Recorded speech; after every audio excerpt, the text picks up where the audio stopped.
In This Corner. In This Corner. Featuring top current and former fighters, officials, promoters, managers, trainers, and more. Plus, insider news on the sport of boxing. If you're a fight fan, this podcast is a knockout. Now, In This Corner, your host, Mike Nickman. Hey everyone, it's round 21 of In This Corner. Can you believe it? 21. I guess the show's old enough to drink. What a great show we have for you today. Seriously, we've got Ingram Jones, direct from Ireland. That's right, from Ireland, from BaylorIC TV. He's got a fantastic boxing video channel on YouTube and a real wealth of information. We're going to have a lot of fun. You're going to learn a lot about boxing in Ireland, in the UK, and throughout the entire world. And, of course, my TV co-host, the Hall of Fame champ himself, Larry Holmes, will be here. And, Larry is going to tell you who he's putting his money on in the Mayweather-Pacquiao fight. I'd like to remind you, please subscribe to the podcast on iTunes, like us on Facebook, and follow us on Twitter at In This Corner Pod. When I sat down with Larry, we talked about food. That's right, food. His diet, especially his diet trend for some of his big championship fights, and Mayweather's diet. Let's dive into it right now. Want to ask you, when you fought all your big fights, you ate. Floyd Mayweather, he likes to eat. However, sometimes his diet includes Snickers, Mars bars, some soda. To get ready for the big fight against Pacquiao on May the 2nd, he hired a famous culinary expert and nutritionist, Chef Q, but he's paying her $1,000 a meal. Well, you know what? They're not telling you how many people are eating with them. That's what it is. And all of this about what he's eating and hiring a chef, we all did that, but it ain't about that, you know what I mean? It's about him trying to get more people in the seat so he can make more money. He's trying to create more interest with this fight. And the fight is going to be big because everybody's talking about it. But yeah, we hired people to come in and cook for us so that we can make sure that our food is right. But it was always 5, 6, 7, 8 people. And just think $1,000 is not really a lot of money. If you go out in a restaurant today, a good restaurant, you can spend that anyway. You're going to spend that anyway. Yeah. So, hey, no big thing, a little hype. Nice job for the chef, Chef Q. She's going to earn $184,000 from now till May the 2nd. When you were training for Jerry Cooney at Caesar's Palace, there's a story behind that. Yeah. You didn't want to eat at Caesar's Palace. No, I wanted to eat in different places so nobody had a really idea what I was doing or what I was eating, so they couldn't play with me. Because back then there was a lot of racial situations with Jerry Cooney and I. So I had to watch what they eat. I'm sure Jerry probably did the same thing too. Had brought his own cook in and cooked his food, so he don't eat nothing out of the way that can make him sick for the fight. Because a lot of people was betting a lot of money on the fight, and I think this fight is going to be about the same. A lot of people going to bet a lot of money on the fight. I'm putting my money on Mayweather if he does the right thing. He's going to do the right thing, because I know he is. I know the guys are calling his mistakes out, and I hope they correct him. Because if he does this and decide and going to get hit with left hooks and right hands all day long, and I hope that's not so. It's certainly going to be an interesting fight. And as we mentioned time again on the show, everybody from the florists to the taxi cab drivers to the chefs to every restaurant to the alcohol suppliers to the tablecloth and linen suppliers, everybody's making money. Yeah, everybody's going to make money. Everybody's going to have a good time making money. Everybody's going to have a good time talking about the fight that's going to be. And we just hope that these guys go out there and do a good job and don't get hurt. That's what I hope for. Right. Stay tuned as Mike introduces his special guest in this corner. Hi, this is Steve Mittman, the executive producer of the podcast. Thank you for listening to round 21 of In This Corner, featuring the Hall of Fame heavyweight champ, Larry Holmes, and Ingram Jones from BaylorIC Worldwide TV. If this is your first time checking us out, make sure to subscribe to the podcast via iTunes. The show continues right now. Joining me direct from Ireland is Ingram Jones, the president, co-founder, and GM of BaylorIC Worldwide TV. Ingram, great to have you on In This Corner. Thank you so much for having me. I really appreciate it. And, you know, over the years, Ireland has given us some great Irish fighters, and I'm sure you know them all as well. Absolutely. Barry McGuigan, we've got now Carl Frampton, Dave Boyd McCauley. Even I discovered the other day that Muhammad Ali is half Irish from the O'Grady's, I believe, back in from when he was called Clay, and the family there was half Irish, and they were from Dublin. So, wow. I've known Muhammad Ali for many, many years, and he never told me that one. So that is yeah, well, and of amazing course, stuff. You speak about great Irish American fighters. My pal Sean O'Grady comes to mind, the former champion. Absolutely, and a fantastic commentator as well. A terrific commentator. You're doing some great things on BaylorIC Worldwide TV, and you've had some really good interviews in the past few weeks, including Muhammad Ali's brother, and I knew him when he was Rudy Clay, now Rahman Ali. What did Rahman have to say? Well, first of all, he said that Muhammad is in great health. He said that he loved his brother very much, and he couldn't stop throughout the whole interview talking about how much he loved his brother, how much he cared for his brother, and how much the media had misunderstood the relationship he had with him and his brother and his family. So it was a great insight to find out not just about, obviously, what we know about Muhammad Ali, but that sort of brotherly love that they have, which is really close. Rahman was always there, you know, from the very beginning. He was there with Ali through the Olympic trials and the Olympics. And, of course, going into all his major fights, he was right by the champ's side, right to the very last fight he was there. So they've got a great history and some great brotherly love, as you mentioned. Absolutely. What I discovered as well is that he sparred with Ali for every single fight Muhammad Ali had. So, wow, that's just, again, amazing. And even though Muhammad Ali, as great as he's known as the greatest, the fact that Rahman was still so humble and there was never that sort of infighting and jealousy, you would have thought there'd be some sort of jealousy. I'll try to get it out of him. But he said to me, no, I love my brother. He gave me everything I wanted in the world. So why would I be jealous of him? Yeah, a lot of people forget Rahman was a real good heavyweight fighter in his own right and had a lot of big bouts. But again, it's easy to be overshadowed by the one and only Muhammad Ali. A fighter like that doesn't come around very often. Another fighter that you had on, and we want to talk a little bit about in depth about his situation, was Berman Stavern, who lost the championship to Deontay Wilder. Let's talk a little bit about Stavern and his thoughts on dehydrating during the fight. Well, I mean, I spoke to his trainer upcoming fight. I spoke to him up to the night before the fight, and they were all ready to go. They did all the preparations, just the general stuff that people say before a fight. The camp's ready. We're ready to go. We're going to knock him out. And, you know, I try and push a bit more to find out if there's anything else, and there was nothing else. I was quite confident, and I was expecting to see Berman Stavern. Based on what I'd seen of Wilder beforehand, I thought, well, Stavern's going to go out there and crack him, and Wilder will fall over, and, you know, Stavern will be champion, and that'll be that. But I didn't see that. And then discovered afterwards he was dehydrated.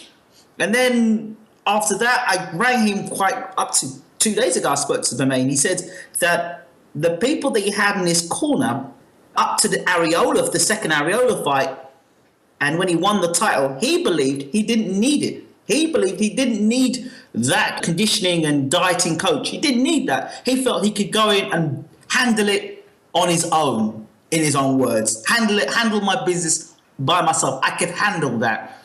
Clearly he couldn't and was dehydrated, which I asked him, I said to him, well, as a heavyweight champion of the world, that's poor preparation, clearly. You are the heavyweight champion of the world, and you want to do things by yourself? I mean, that's bizarre. He said, no, he didn't think it was bizarre. So he's a champ, but obviously now he's not the champ, and he's talking about coming back, fighting soon, and he hinted that he'd be going to England to have his next fight. So that's interesting news. A lot of interesting things happening. And as you well know the story behind the scenes, Mike, television co-host Larry Holmes was at ringside courtesy of Don King, who invited him to be at the fight. He noticed signs of dehydration, sent word up to the corner of Berman Stavern. First, they didn't pay attention. Later on, they did. They poured some water and ice. But as Larry mentioned, the secret is not just pouring water and ice. You have to actually cover the head with a towel to keep that cold in there, not just let it go up into the air. So little tricks that Larry knew. And, you mentioned about friends working the corner that are not the top professionals. I can't think of a better example than Mike Tyson and Buster Douglas, where Tyson didn't have his regular corner people in there, and you saw how well that worked out. Absolutely. I speak a lot to James Elibashir, and he says one of the main things today, there's a lot of coaches, but trainers and mentors, they don't exist no more. The guy that's going to be with you all the time, that's going to, that mentor, he's not just going to be there to do some pad work with you, who's going to talk you through the whole thing and have experience, like 30, 40 years experience. Some of these guys are just coming out of college and, getting a pair of pads and think they're trainers. But you've got guys in the game, Eddie Futch, Bashir. There's so many trainers out there, experience, have got 30, 40 years experience. And guys are ignoring guys like that for these bingo new age trainers. It doesn't work. It can't work. How can you ignore all that experience? Bingo, you said it all. Right out of college, and they know the whole world, and it doesn't work. Like Larry says that all the time. He had the benefits of working with Freddie Brown, Ray Arcel, Eddie Futch. They're not around anymore. The Manny Stewarts, they're not around anymore. You've got some very good ones out there today, but also some kids that really do not have the experience. And also on the show, you had another friend, a good guy, Chris Bird. What did Chris talk about? Chris Bird. We talked about two things. We talked mainly about Bryant Jennings, somebody that I interviewed quite a bit, and his challenge for Klitschko. And I said, look, the reason why I'm calling you, Chris, is simply because you fought both Klitschkos, and particularly Vladimir. Your speed, your movement, and you're a small heavyweight. Those are the same sort of issues that Jennings is going to face. How would you advise him to go about this fight? Well, Chris, everywhere we looked at it, Chris found it very difficult. He said, you have to get past the jab. He's got to deal with the right hand. He's got to deal with Klitschko's movement. So he was saying Bright does bring some things together, but experience, he feels, is going to be the big factor. Klitschko having so many world title fights and so many world title defenses. Bryant Jennings, nobody's ever seen Bryant Jennings fight a guy at 6'7", and he's going to fight the best of the 6'7s, which is Vladimir Klitschko. So he said there's some issues and some problems there. But he says Jennings with a big heart, who knows? If he hits one on the chin of Klitschko, who knows what can happen? And exactly, and we all know Klitschko does not have the greatest chin in boxing history. He's very suspect when it comes to that chin. So Jennings got to move, as you mentioned. He's got to use that power. The basic thing, he's got to get away from that jab. He's got to parry that jab, get underneath that jab, use movement. If he can get away from that spearing left jab and land some right hands, he's got a shot. But he's got to start early. He must start early. He cannot have a fight like he did with Mike Perez and wait until 4 or 5 rounds to get started. Because if he does that, Klitschko will get into gear real quickly and take him out of there. If he lets Klitschko have his way for 4 rounds, there may not be a round number 5. Exactly. You're right. He's got to come in right from the starting gate. Tell us some other things that you're working on at BaylorIC Worldwide TV. Well, Mayweather-Pacquiao. Everybody's talking about Really? They're all talking about that one? I forgot about that fight. It's funny. Since January, there was a commercial that came out of Pacquiao, the Foot Locker one. Did you ever see it? I did not. Okay, it's a Foot Locker commercial, and Pacquiao says, he signed to fight me. He signed to fight me. And that was in January. And I knew at that point the fight was done. And everyone's like saying, oh, no, the negotiation and this and that. We've got the fight now in May, and it's going to be, I think it'll be a great fight. I just hope it's not an anticlimax, that's all. And I'm going to try and do what I can to interview people who know about boxing and then some people who don't don't know so much about boxing hear who they're going to be picking for the fight and why they're picking them for the fight. I mean, there's some people on YouTube that have got lots of views about the Pacquiao fight and Mayweather fight, and they probably don't see any boxing but Mayweather-Pacquiao. And some of the reasons why Pacquiao win or Mayweather win, but some of them pretty absurd. You can't walk out in any street here in the United States of America without somebody talking about Mayweather-Pacquiao. What's the buzz going on in Ireland? Are they excited about it there? The buzz in Ireland is amazing. The buzz in Europe is amazing. The buzz in England is amazing. Everywhere. Everyone's talking about the fight. It's amazing. I tell you something that's quite funny is that a lot of these channels have based their whole principle or vision on Mayweather and Pacquiao will never fight. And up to this point, they're correct. Come May 2nd, and these two guys in the ring are fighting, I don't know what these guys are going to be saying. So I find some of that stuff quite amusing because they kind of set themselves up now, and there's nowhere to run. And as you know in media, especially video in media and audio as well, when it's recorded, you can't get out of it unless you delete it. So, it'd be interesting. It's funny as well, so many of the people inside boxing, and I speak to them, they already have a Mayweather-Pacquiao 2 and a possible Mayweather-Pacquiao 3. I said, wait a minute, we didn't even get to 1 yet. Well, it's funny you actually say that. Manny Pacquiao fought Bradley the first time, and at the press conference, I said that I believe Timothy Bradley would have won that fight by a controversial decision, which he did, and I actually believe there'd be a rematch, which it actually was. So that's a funny old thing. If there was a Mayweather-Pacquiao 2 fight, I would not be surprised. It wouldn't shock you, right? Nah. Nor anyone else, and especially when you're talking maybe the first $1 billion fight. From your perspective, there is life beyond Mayweather-Pacquiao. Believe me, there is life in boxing beyond that fight. What are some of the other fights that you, covering boxing and you living in Ireland, are looking forward to seeing?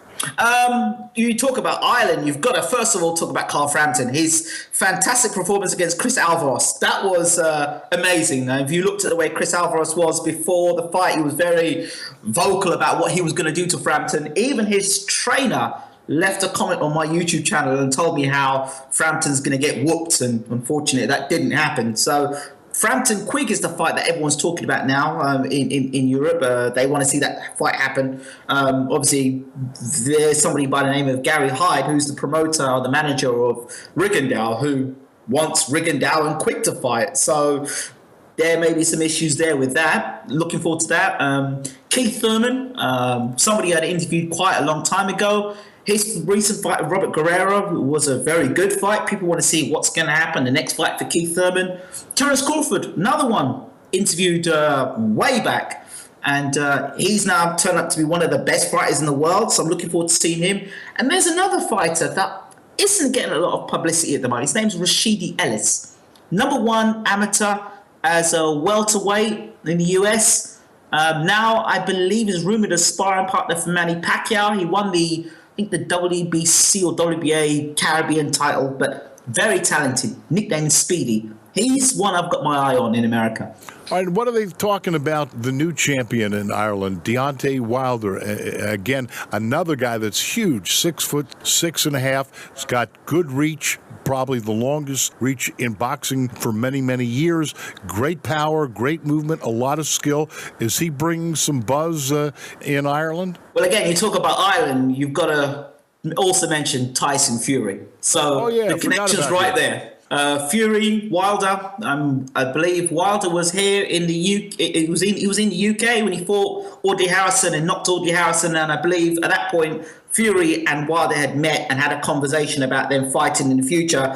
And it's been going back and forth on Twitter that Fury and Wilder would meet. A lot of people are impressed with Wilder. That KO percentage is something that's got a lot of people talking. And well, it should. What are your personal thoughts on the big Tyson Fury? Another guy, 6'8", I believe. I've covered some of his fights. Personally, I think he's huge. He's big.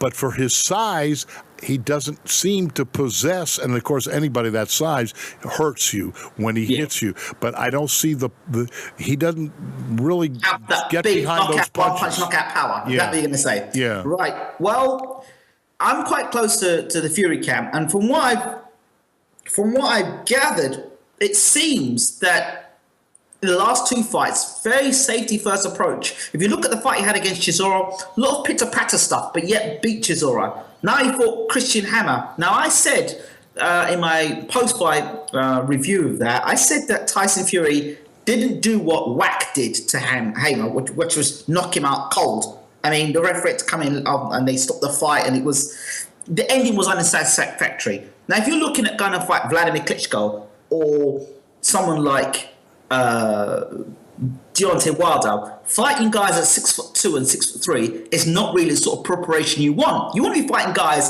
6'5", 6'6", 6'7". Let's see how you do with a guy that height who's a good quality fighter. So fight someone, like a Maris back. Go and beat a Maris back. And then we can see, okay, you've destroyed someone Maris back. Vladimir's done it. Let's see what you can do. All right, a lot of things possible for Tyson Fury, and in the possible matchups, a fight with Deontay Wilder, and that could be a good battle between two super huge heavyweights. Absolutely. People will go towards Deontay Wilder because of his big knockout punch power. But Tyson Fury has shown he can fight orthodox and southpaw. And a lot of people are looking at Tyson Fury fighting Klitschko as a southpaw as well. What are some of the other American fighters that are capturing the imagination of the boxing public in Ireland? Let's think now. Well, we've talked about Thurman, obviously the Rigondeaux, his style and his class there.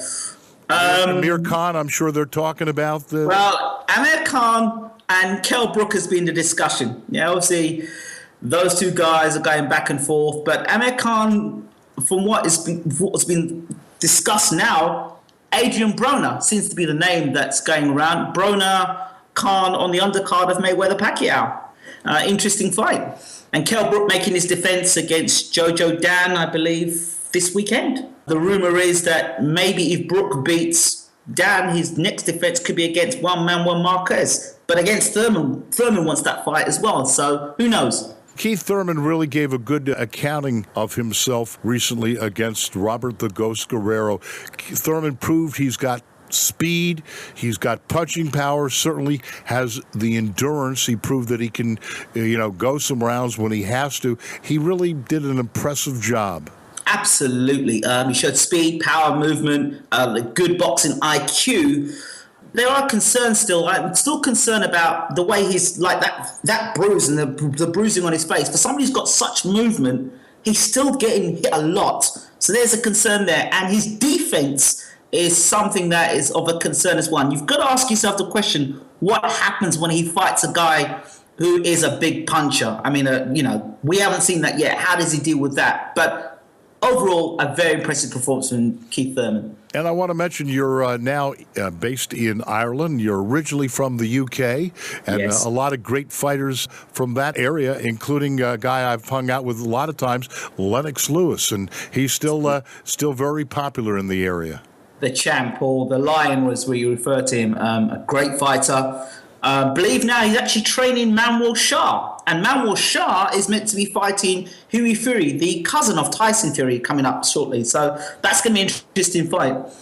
All right, we thank you for being on the show. And, of course, anytime you need us, we'll come up and do some interviews in Ireland. Any excuse I could use to get to Ireland, I'd love to be with you.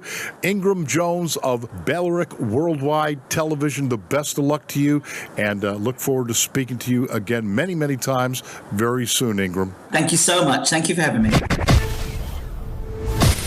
I've announced fights all over the world, but that's one place I haven't been, and I'd really like to put that on my agenda. Love to go to Ireland. Ingram Jones, a really cool guy. We look forward to having him back on the show. And, he's got a terrific boxing YouTube channel. And, we did a crossover episode where Ingram actually interviewed us. Really cool. And we'll have a link to that on our show notes page for this episode, round 21. Just go to inthiscornerpodcast.com/round 21. All right, the end of the show, and you'll never guess what I'm going to ask you to do. Like us on Facebook. Follow us on Twitter at InThisCornerPod. And that's right, and subscribe on iTunes. We'll be back next Thursday with a brand new episode. Until then, I'm Mike Mittman, and we'll see you at the fights. You've been listening to In This Corner with Mike Mittman. Explore InThisCornerPodcast.com to connect with Mike, to ask the champ Larry Holmes, to access show notes, and more. In This Corner. InThisCornerPodcast.com. In This Corner. This has been a Steve Mittman social media creation. SteveMittmanSocialMedia.com.